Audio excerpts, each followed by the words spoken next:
नमस्ते। स्ट्रेस पर कई बार वार्ता हुई है, तो कुछ लोगों ने कहा है कि हिंदी में भी हो तनाव, तनाव से मुक्ति। तो अक्सर हम देखते हैं कि तनाव से मुक्ति के बहुत सारे कारण बता दिए, तरीके, उपाय बता दिए जाते हैं। आप मेडिटेट करो, डीप ब्रीदिंग एक्सरसाइज करो, या सिंपल एक्सरसाइज करो। लेकिन पहले हमको उसका मूल कारण समझना चाहिए, फिर उपाय। तो तनाव का कारण क्या होता है, हम देखते हैं कि अब पशुओं में तनाव इस तरह से नहीं होता है जैसे हम एक्सपीरियंस करते हैं।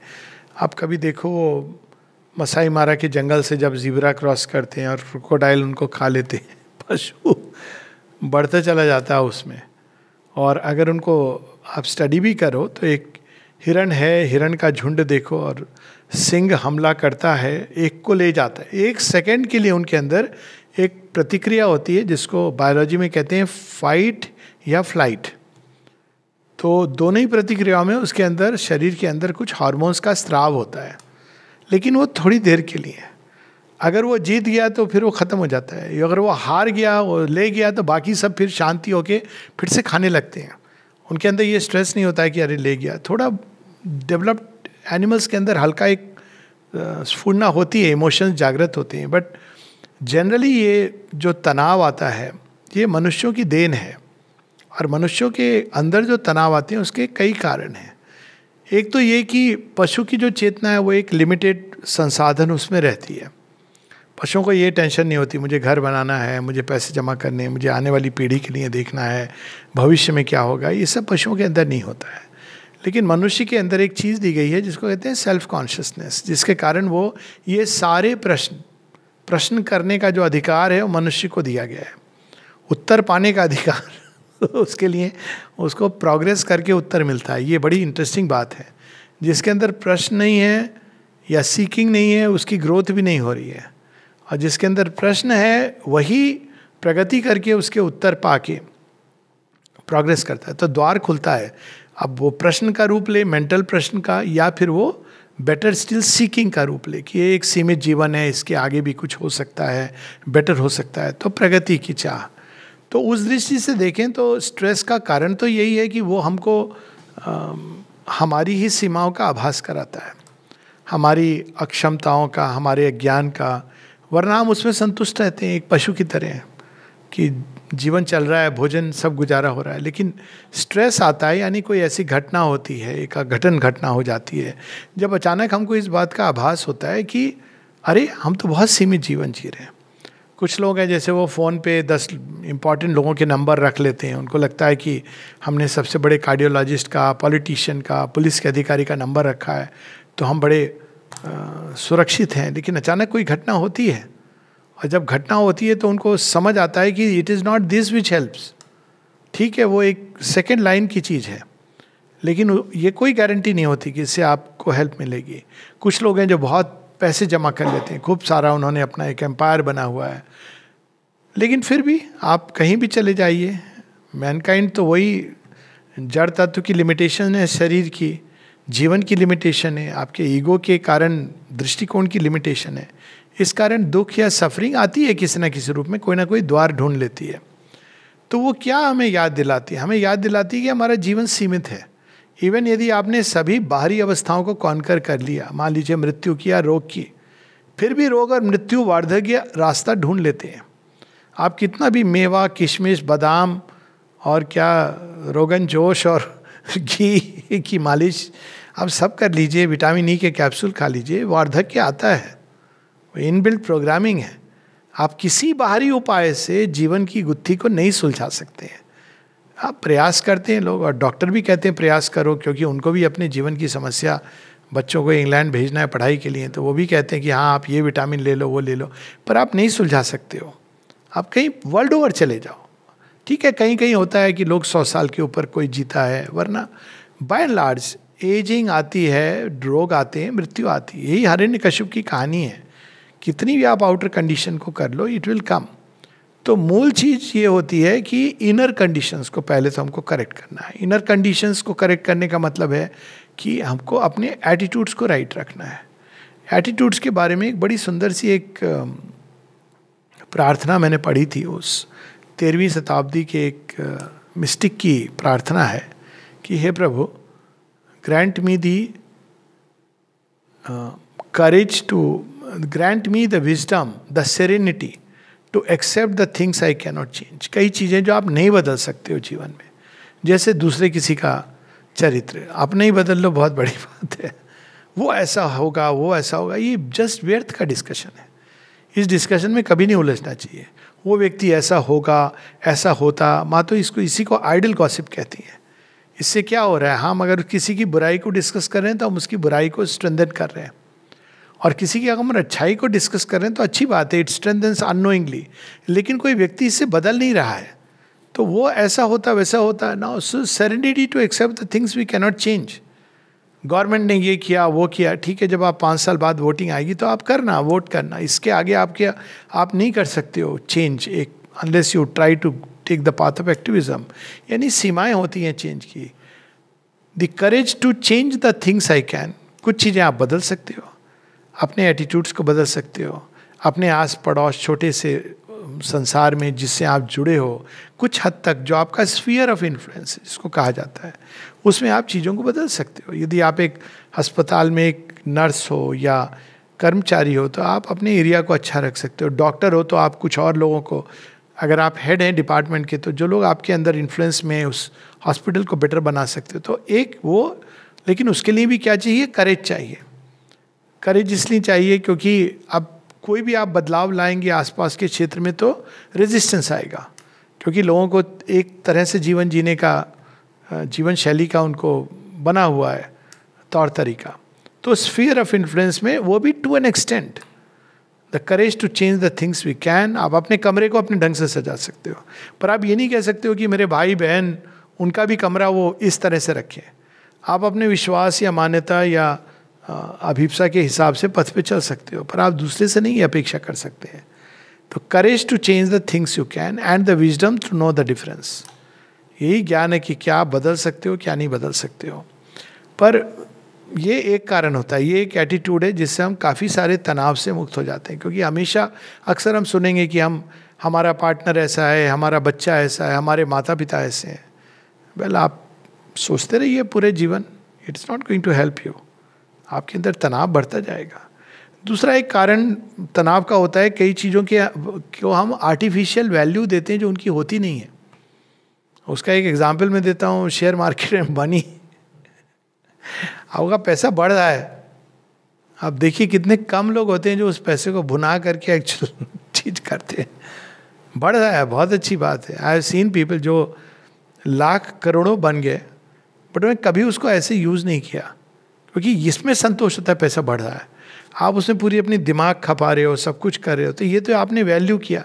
लेकिन उसके चक्कर में वो क्या करने लगते हैं, वो जो कई चीज़ें जो वैल्यू करनी चाहिए आपको, जैसे पर्सनल संबंध, उसमें आपने नहीं वैल्यू किया, तो वहाँ से आपको स्ट्रेस जनरेट शुरू हो जाता है. तो पहली चीज़ है राइट वैल्यू ऑफ थिंग्स.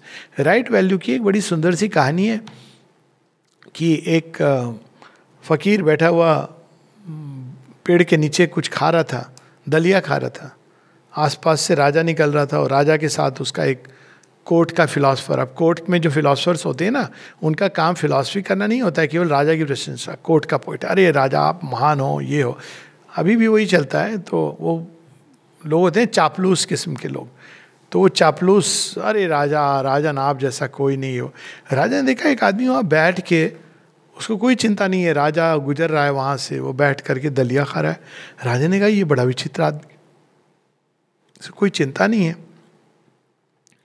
मैं गुजर रहा हूँ, इसको ये भी नहीं है कि मुझे ही कुछ मेरी शान और शौकत में कुछ कह दे. तो वहाँ जाते हैं तो जो राजा के चापलूस जो चलते हैं वो इस व्यक्ति से कहते हैं कि तुम कैसे मूर्ख हो, तुम अगर राजा को प्रसन्न करना सीख जाते तो पूरे जीवन तुमको दलिया नहीं खाना पड़ता. तो व्यक्ति कहता है तुम मुझसे भी बड़े मूर्ख हो, यदि तुम दलिया खाना सीख लेते तो पूरे जीवन तुमको राजा को प्रसन्न नहीं करना पड़ता. तो अब ये वैल्यू की बात है कि हम किन चीज़ों के पीछे अपनी ऊर्जा को व्यय करते हैं. और ये सच है कि ऊर्जा के व्यय को आप दो चीज़ों में इन्वेस्ट कर सकते हैं. एक है जो बड़ी टेम्पररी और ट्रांजिएंट है, और एक जो परमानेंट और इटर्नल है. अधिकांश लोग टेम्पररी और ट्रांजिएंट चीज़ों में ऊर्जा का व्यय करते हैं, और बाद में वो दुखी होते हैं। पर ये तो नेचुरल था। श्री अरविंद का एक पत्र है कि blows do not come to you because there is something bad in you, तुम्हारे कर्म खराब थे इसलिए ब्लो। कहते हैं ये कारण नहीं है। Blows come to you, blows come to all human beings. आप अच्छे हो बुरे हो कोई बात नहीं है। Blows come to all human beings because they are in love with things that are by their nature transient, they are attach to them. और जिन ट्रांजिएंट चीज़ों से जब हम अटैच्ड होते हैं तो उनके मिलने से भी कठिनाई है, नहीं मिलने से भी तकलीफ है। आपको मिल गया तो मिलना तो काफ़ी नहीं है ना, आपको मेंटेन करना है। कुछ लोग होते हैं ना, वो कोई अच्छा सा आपको गिफ्ट दे दिया, आपने बड़े खुश हुए, वो कार वार मिल जाती है। अब वो ऐसे थोड़ी कि कार आपको मिल गई, कार आपने खरीद ली, उसका मेंटेनेंस है, ड्राइवर है, देख दिखाई रखा हुआ है, वट एवर इट इज़। फिर वो 1 साल बाद वो आउट ऑफ फैशन हो जाती है, पड़ोसी एक ज़्यादा बेटर कार लेके आ जाता है। तो ये सारी चीज़ों में अपनी ऊर्जा इन्वेस्ट करते हैं। कुछ समय बाद हम फिर दुख हो जाता है कई कारणों से। और कुछ नहीं, आप खरीद के लाए और किसी ने ये कह दिया ये रंग बड़ा अजीब सा है, कार आपकी बड़ी अच्छी थी, महंगी थी, आपको रंग भी अच्छा लगा। अब पड़ोसी ने कह दिया कि ये रंग तो उतना अच्छा नहीं है। अब आपके दिमाग में वही खटकता रहेगा कि ये रंग अच्छा नहीं है। वेयर एज इटर्नल चीज़ों में इन्वेस्ट करने का मतलब है अंदर की शांति, ईश्वर की ओर जो हमारे एफर्ट्स होते हैं, ज्ञान की ओर इन्वेस्ट करना। तो जब हम इटर्नल चीज़ों में, सौंदर्य बोध की ओर, या कोई एक विधा भी आप डेवलप करते हो, that is something very beautiful. क्योंकि विधा एक बार आप डेवलप करते हो तो आपके साथ जो भी उससे, जैसे कोई पेंटिंग या म्यूज़िक इसको सीखता है तो हमारे अंदर रिफाइनमेंट लाता है वाइटल के अंदर। वो विधा आपसे कोई नहीं छीन सकता, आप इसको बेटर एंड बेटर करते चले जा सकते हो। तो इन चीज़ों में इन्वेस्ट करने की बजाय हम केवल बाहर surface life, ambition, promotion, money, इसमें इन्वेस्ट करते हैं। ये चीज़ें बाय द नेचर ट्रांजिएंट है। तो ये दूसरी चीज़ हमें एटीट्यूड के बारे में ये ध्यान रखना है कि हम किन चीज़ों में जीवन को खपा रहे हैं। तीसरी चीज़ होती है कि हर किसी की एक विश लिस्ट होती है। पहले तो जब जन्म लेता है बच्चा तो एक विश लिस्ट पेरेंट्स पकड़ा देते हैं, वो कहते नहीं है पर मन मन में, तो बड़ा होके तेरा नाम करेगा रोशन, नहीं क्या मेरा नाम करेगा रोशन, जग में मेरा राज दुलारा। अब वो बेचारे पता भी नहीं है, अब नाम रोशन भी कैसे करेगा, वो बड़ा होके खूब कमाएगा, गाड़ी खरीदेगा, आउटर सक्सेस। आपने उसके अंदर एक विश लिस्ट पकड़ा दी, अपना जीवन तो जिएगा क्या। फिर एक विश लिस्ट उसको टीचर्स पकड़ा देते हैं, 99% लाएगा, 95% लाएगा। फिर एक विश लिस्ट उसको समाज पकड़ा देता है कि सक्सेस का तेरा क्राइटेरिया ये है। अरे वो उसका मुन्ना के पास तो देखो उसने गाड़ी खरीद ली, तो दूसरा अरे नहीं वो तो विलायत में सेटल हो गया। अब ये विश लिस्ट आपको समाज ने पकड़ा दी, तो आपका अपना जीवन तो कुछ रहा ही नहीं। तो आपको पहले तो ये सारे जो सरफेस की चीज़ों को हटा के देखना है कि आप अपना जीवन, आपका जीवन क्या है। कई लोग डिप्रेशन में मैं मिलता हूँ जो केवल डिप्रेशन इसलिए है उनके लाइफ में क्योंकि वो अपना जीवन जी ही नहीं रहे हैं। और जब वो पूछो, वो या तो मम्मी पापा का जीवन जी रहे हैं या अपने समाज का जीवन जी रहे हैं, या जो जिसको सो कॉल्ड बड़े कि भाई शिक्षकों ने जो एक स्ट्रेस डाल दिया कि आपको ये अचीव करना है, तो अपना जीवन जी ही नहीं रहे। और जब आप अपना जीवन नहीं जियोगे तो आपके पास सब कुछ बाहर होगा, फिर भी आपके अंदर एक सैडनेस का भाव रहेगा। तो ये एक तीसरी चीज़ है कि आपका जीवन क्या, आपके जीवन की गति क्या है। एक ये जॉय जो है वो तब आता है जब आप उस दिशा में प्रगति करते हैं जो आपका स्वाभाविक स्वधर्म है। अगर आप जो कर्म आपके सोल से फ्लो करता है, जो स्पॉन्टेनियस, वो जॉय लिए हुए रहता है क्योंकि वो आपके अंदर का उसको प्रोग्राम्ड है आप इसके लिए। तो आप जब ये करोगे, अब कछुए को अगर आप बोलोगे कि तुम थोड़ी देर पानी में रहो, थोड़ी देर बाहर रहो, आराम से चलो, कछुआ आनंद से रहता है। आप उसको खरगोश के साथ रेस कराने क्यों लगा रहे हो? वो टेंशन में आ जाएगा, वो बेचारा बहुत अपने को गियर करिए मुझे फर्स्ट आना है। खरगोश को अगर बोलोगे आधे समय पानी में रहो तो मर जाएगा। कछुए की अपनी शान है और खरगोश की अपनी। खरगोश को देखो कितना क्यूट होता है, वो थोड़े दिन जीता है चला जाता है। कछुआ अपना लंबा लाइफ लीड करता है, वो शांति से अपना यूँ चल रहा है, स्टिल हो जाएगा, उसका अपना जॉय है। तो ये चीज़ हम लोगों को स्मरण रखनी चाहिए कि हम किसी और के जैसे बनने के लिए नहीं बने हैं। और हम किस लिए बने, इसको जब हम ये सारी विश लिस्ट हटा देते हैं तब हम उस आइडिया के करीब आते हैं जो भगवान ने हमारे अंदर हमारे लिए बोया हुआ है। इसीलिए ज़्यादातर लोग तनाव में एम्बिशन वगैरह से आते हैं, डिज़ायर्स एम्बिशन, क्योंकि ये क्या करते हैं, डिज़ायर और एम्बिशन ये वायरस के रूप में हमारे सिस्टम को करप्ट करते हैं. अब कई लोगों को कहो कि डिज़ायर और एम्बिशन जरूरी नहीं है या लाइफ से हटाओ, तो वो कहते फिर हम क्या करें, हम तो और डिप्रेशन में चले जाएंगे. नहीं, आप अगर अपने जीवन को पकड़ोगे तो कभी डिप्रेशन में नहीं जाओगे. हर किसी के अंदर एक प्रकार की सॉफ्टवेयर प्रोग्रामिंग प्रकृति ने की है, सोल के साथ मिलकर के. वही स्वधर्म है जो आपकी नेचुरल प्रकृति के रूप में प्रकट होता है. वो प्रकृति है लेकिन सोल का नेचर है, ट्रू नेचर है. जो सोल का ट्रू नेचर है वो जॉय है और जॉय देता है.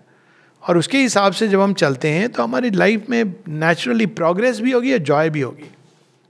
तो यहीं से एक चौथा सूत्र पकड़ना चाहिए. चौथा सूत्र ये है कि कुछ लोगों को ये लगता है कि यदि हमारे जीवन में सब अच्छा हो, हम खुश रहें, तब हम कुछ कर सकते हैं.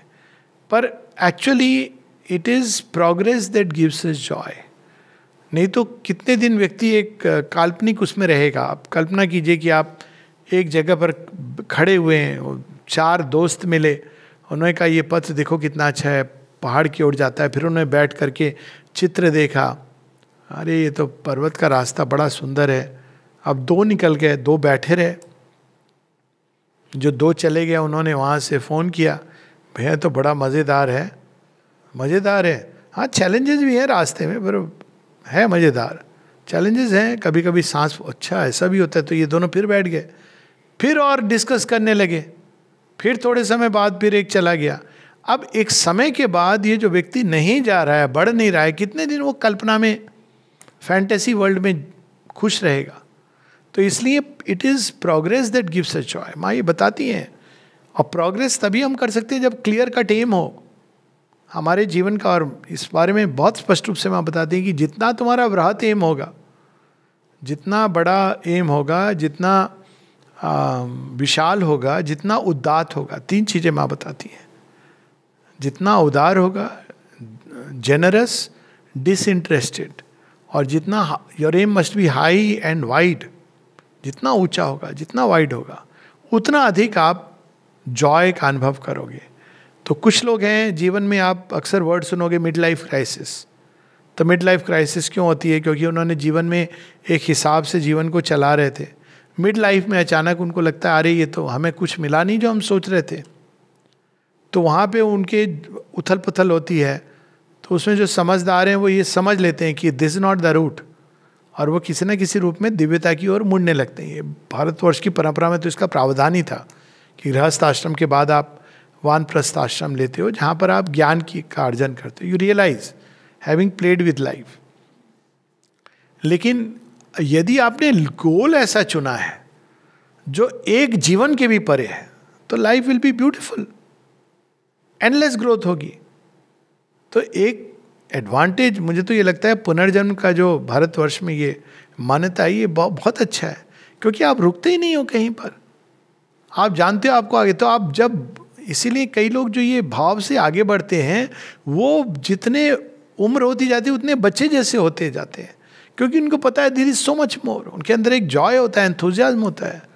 और जिन्होंने ये कि हम 40-20 में, क्या 20 में 25 में पढ़ाई कंप्लीट कर लेंगे, 30 में शादी कर लेंगे, 35 में बच्चा हो जाएगा, बहुत हुआ तो 2 फैमिली, 40-50 में हम पैसे वैसा कमा के घर बना के बैठेंगे. इससे मतलब निम्न कोटि का आइडियल कोई और नहीं हो सकता. उसके बाद तो आपका जीवन खत्म हो गया, आप मृत हो गए. तब लोग ढूंढते हैं चलो मैं कुछ और करूं रिटायरमेंट के बाद. नहीं, जीवन का लक्ष्य तो ऐसा होना चाहिए कि आप आखिरी सांस तक कर सको. तो जब उस भाव से हम चलते हैं, इसीलिए परफेक्शन का आइडियल बहुत सुंदर है. आप किसी ना किसी चीज को अपने अंदर सुंदर बना रहे हो, कॉन्कर कर रहे हो, मास्टर कर रहे हो, तो always there is something you look forward to. जीवन की धारा आगे बढ़ती है. जब आप उसको स्लाइड बैक करने लगती है तो इट ब्रिंग्स पेन और सफरिंग. तो ये इसका चौथा सूत्र है. 5वां सूत्र है कि आप जितना सीमित अपने जीवन को बनाते हो उतना सफ़र करते हो. इसको हम एक फिजिकल एग्जाम्पल से देख लें कि आप ऊर्जा जब हीट दोगे तो एक छोटे से बर्तन में अगर पानी है, थोड़ी देर बाद वो खटर पटर करेगा. और अगर आप वो प्रेशर कुकर नहीं है तो वो डिब्बे को फाड़ के निकलेगा. पर अगर उसी को आप एक विशाल कोई बड़ा सा तसला है तो एक लंबे समय तक वो it can take that heat. इसका एक दूसरा एग्जाम्पल है कि अगर एक तालाब है, अब तालाब में पानी फ्लो नहीं करता है, अब वो अगर बरसात में भरे तो अच्छी बात है, वरना क्या होता है कि वो सड़ने लगता है और वो और श्रिंक होने लगता है। उसके अंदर अगर आप फेंकोगे पत्थर तो जोर से आवाज़ करेगा, डुबुक ऐसे आवाज़ आएगी, आपको दिखाई भी देगा। और नदी के अंदर अगर आप एक रॉक भी फेंकते हो तो बहा के ले जाएगी, वो रॉक अंदर में सेटल हो जाएगी। और समुद्र के अंदर यदि आप एक, लोग परीक्षण करते हैं ना, मिसाइल का परीक्षण करते हैं, इवन बम का, एटम बम आप डेजर्ट के अंदर या तो करते हो एकदम नीचे, या समुद्र के अंदर जब आप एक बहुत बड़ा विस्फोट भी हो तो समुद्र उसको एब्जॉर्व कर लेता है। तो चेतना में विशाल बनना, विशाल बनने के लिए अपने ईगो के कंटेनर से बाहर निकलना। जितना हम सीमित ईगो क्या होती है, मैं, मेरा परिवार, सबसे पहले तो मैं, बस मेरा स्वार्थ, जीवन सब लोग केवल मेरे लिए हों, तो बहुत सफ़र करते हैं ऐसे लोग। और उनका जीवन नाना प्रकार के भय से, एंग्जाइटी से, जेलसी से, इन सब से भरा होता है, पीड़ा से भरा होता है। और जैसे जैसे हम विशाल होते जाते हैं, महत् कर्म के लिए, महत् योजना के लिए जब हम जीने लगते हैं, तो अपने आप ये चीज़ें अंदर से चली जाती हैं। पर एक और सफरिंग होती है, माता जी इसके बारे में बताती हैं। वो तनाव नहीं होता है, पर सफरिंग होती है। वो केवल बिरले ही ले सकते हैं। माँ बताती हैं कि they are heroic souls, special souls. वो अपने लिए नहीं बॉदर करते हैं, लेकिन वो संसार की, समाज की पीड़ा अपने अंदर लेते हैं। वो बुद्ध का एक एग्जाम्पल है, स्वयं माँ श्री अरविंद हैं, कृष्ण जी हैं, उनको क्या ज़रूरत है। वो भी विदुर की तरह या बलराम की तरह कह सकते थे कि मेरा क्या लेना देना, भाई आपस में लड़ रहे हैं। पर ऐसा नहीं है। वो युद्ध क्षेत्र में उसके सारी विभीषिका से गुजरते हैं, अपने ऊपर आत्मसात करते हैं, शिव की तरह विषपान करते हैं। ये सोल जो होती हैं, जब माँ ने जब ये बताया कि ये भी एक सफरिंग होती है जब लोग अपने ऊपर लेते हैं, तो फिर जिसने क्वेश्चन किया था, कहा माँ इनके बारे में कुछ बताइए। माँ कहती नहीं, इनके बारे में ये जो होते हैं ये तो बड़ी रेयर चीज़ है। तो वो अपनी पीड़ा से नहीं पीड़ित होते हैं, लेकिन संसार में जो विष है उसको अपने अंदर लेते हैं। लेकिन वो केवल पीते नहीं रहते हैं, वो उसका समाधान ढूंढते रहते हैं। और जिस दिन वो समाधान ढूंढ लेते हैं, वो बाकी सब में भी एक्टिवेट हो सकता है। तो ये अलग अलग कारण हैं तनाव के, तनाव से उत्पन्न होने वाली पीड़ा के। किंतु इसका जितने अलग अलग कारण हों, लेकिन इसका निदान मूल रूप से एक है। आप चाहे विशाल बनने की चेष्टा करिए, शांति लाने की चेष्टा करिए अपने अंदर, चीज़ों का एटीट्यूड बदलिए, इटर्नल को वैल्यू करिए, लेकिन ये सारे समाधान एक चीज़ में सब समाहित है। वह है कि turn to the divine and offer all to him. जो कुछ भी आपको पीड़ित कर रहा है, जो भी अवस्था में आप पकड़े हुए हैं, आप उसको भगवान को ऑफर करते जाइए। और जैसे जैसे आप ऑफर करोगे, क्योंकि ये संसार की जो गुत्थी है, इसको बनाने वाला ही सॉल्व कर सकता है, क्योंकि उसको इसके सारे नट बोल्ट, तार कहाँ कहाँ कैसे जुड़े उन्हीं को पता है। इसलिए अल्टीमेट सॉल्यूशन तो वही है जो गीता में लिखा है। रूपांतरण योग एक अलग कैटेगरी में आता है। उसमें आप व्यक्तिगत के लिए नहीं, किंतु समष्टि के लिए, भगवान के काम के लिए, विल के लिए आप संसार की समस्या के रिप्रेजेंटेटिव बनते हो। पर वो एक अलग चीज़ है। वरना अदरवाइज जो सबसे उत्तम सॉल्यूशन इसका वही है, वो अनित्यम असुखम लोकम भजस्व माम। ये संसार अनित्य है, टेम्पररी है। अनित्यम असुखम, दुख नहीं भी कहें तो इसमें सुख स्थायी नहीं है। असुखम, जिस तरह का सुख हम ढूंढते हैं, कुछ समय बाद सुख भी एक बेमानी हो जाता है। असुखम लोकम, ये संसार अनित्यम असुखम लोकम। तो इसमें कौन सी चीज़ है जो हमको जॉय देती है, जिसको हमको पकड़ के रहना चाहिए? भजस्व माम। श्री कृष्ण कहते हैं कि मेरे साथ जुड़ो और भगवान के प्रति नमन करो, उनका स्मरण करो। सावित्री की ये पंक्तियाँ हैं, उसके साथ हम लोग इसको क्लोज कर सकते हैं। नारद बताते हैं सारा नियति के बारे में, फेट के बारे में, अश्वपति और उनकी रानी को। सावित्री भी वहीं पर हैं। अंत में वो यही कहते हैं, इनकी जब तक इस संसार में जड़ तत्व रूपांतरित नहीं होता है, जब तक मृत्यु पूरी तरह कॉन्कर्ड नहीं है तब तक सफरिंग रहेगी. रिडीमर आके अपने ऊपर लेते हैं, अवतार आके अपने ऊपर लेते हैं, फिर भी उसकी जो अंतिम गांठ है वो अभी भी खुलनी है, डिसॉल्व होनी है. तो तब तक हम कैसे जीवन जिए? In thy heart passage through a suffering world, lean for thy souls strength, lean for thy soul's support upon heaven's strength. In thy heart passage through a suffering world, lean for thy soul's support on heaven's strength. Turn towards high truth. Aspire to love and peace.